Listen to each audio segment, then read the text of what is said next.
Now, on Friday, State Representative Mia Jones introduced an amendment that would help to expand health insurance to the many uninsured and underinsured in Florida. It was a simple 2-sentence amendment, but it would change the lives of so many Floridians. And today, State Representative Mia Jones is on the line to talk to us more about the vision for the future. Representative Jones, thanks so much for being here.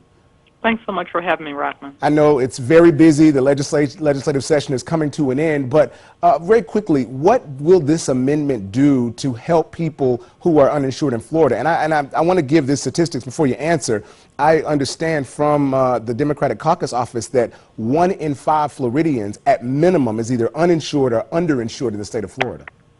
Yes, they are. And what this amendment would have done was it would have implemented the Affordable Care Act as Congress envisioned it, and it would have expanded Medicaid and made sure that those who were eligible for insurance through what we would have called an exchange would have been able to do that here in the state of Florida.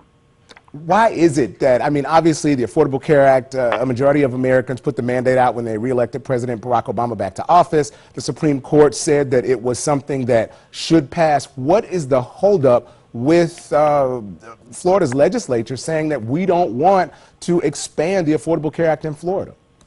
Well, we have the governor saying that he wants to expand and draw down the $51 billion that our tax dollars have gone up to Washington and they're sending back to us to implement the Affordable Care Act. The Senate is saying something very similar, that it wants to do draw down those dollars and make sure that we get our fair share of the American pie. And the House has chosen to this point to say that they want to implement something totally different. And instead of making sure that they're covering 1.2 million Floridians that would be eligible under the original plan, that they would only cover 115,000, and that's simply just not acceptable.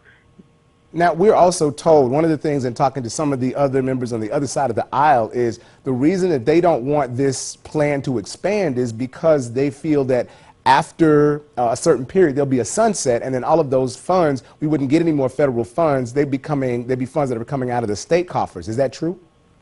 Well, what would happen is the first 3 years, as it's currently written, would be fully funded 100%. Under the governor's plan, the governor has said, let's implement it for the first 3 years, and then we can reevaluate it at that point. We know that right now we put a large portion of our general revenue dollars into Medicaid.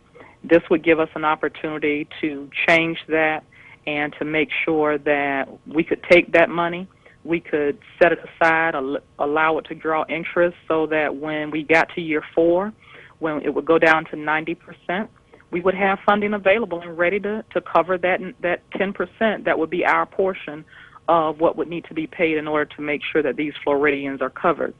The other part of that is we know that the economy is on the uptick. A number of these people are eligible to be covered now because they're having to take positions that they previously had better jobs. They had insurance coverage on their jobs, and so we would expect that these numbers, although they are significantly inflated now because of the economy, that they will start to go down as our economy continues to strengthen. Well, we know that you and the caucus are very passionate about this issue, and we've gotten a lot of tweets and emails about this, so we'll be checking back in with you to see how things continue on this. Again, State Representative Mia Jones from Jacksonville, who is also the deputy leader of the Florida House Democratic Caucus. Thanks so much for joining us. Thank you so much for having me.